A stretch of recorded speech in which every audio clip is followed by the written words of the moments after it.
je m'appelle Marine, j'ai 22 ans, je suis ingénieure qualité en apprentissage à la SNECMA. Donc aujourd'hui, je vais vous montrer ma journée. J'ai choisi de faire une formation en alternance pour d'une part voir la pratique et d'autre part pour voir la théorie. Je pense en plus que le fait d'être en entreprise la moitié du temps de la formation est un gros avantage pour mon avenir professionnel.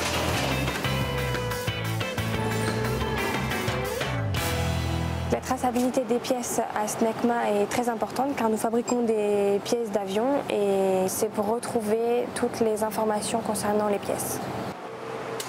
Le numéro qu'il est en train de graver va permettre la traçabilité de la pièce dans le futur.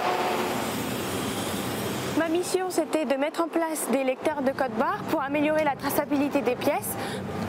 Avant, on avait ce document suivi qualité où on n'avait pas de code barre, mais avec la mise en place de la douchette, maintenant les forgerons peuvent scanner le code barre. Pour eux, c'est plus agréable de scanner plutôt que de tout ressaisir. Avant, il fallait taper tous les numéros. Alors, c'était beaucoup plus long, quoi. C'est vrai que maintenant, c'est plus rapide.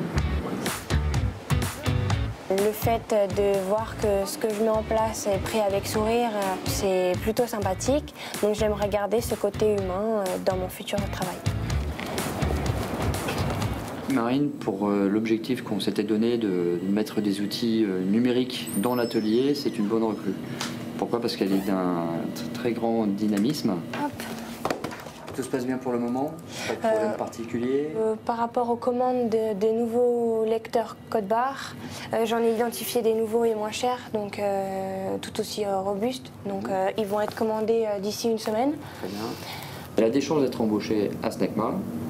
Pourquoi? Parce qu'on a beaucoup de travail encore à faire et qu'elle, à l'issue de son cycle d'ingénieur en alternance, elle présentera toutes les compétences, normalement, parce qu'elle a quand même des bonnes notes à l'école, pour se faire recruter. Je touche un salaire tous les mois qui me permet de mettre des sous de côté pour plus tard acheter un appartement, par exemple. J'ai pu m'acheter une voiture, on peut faire des sorties les week-ends avec mes amis pour décompresser. J'ai pu aussi payer ma licence et mes cours de karaté. D'ici la fin d'année, j'ai deux objectifs. Donc en juin, le passage de la ceinture noire et en septembre ou octobre, un job en CDI dans l'industrie.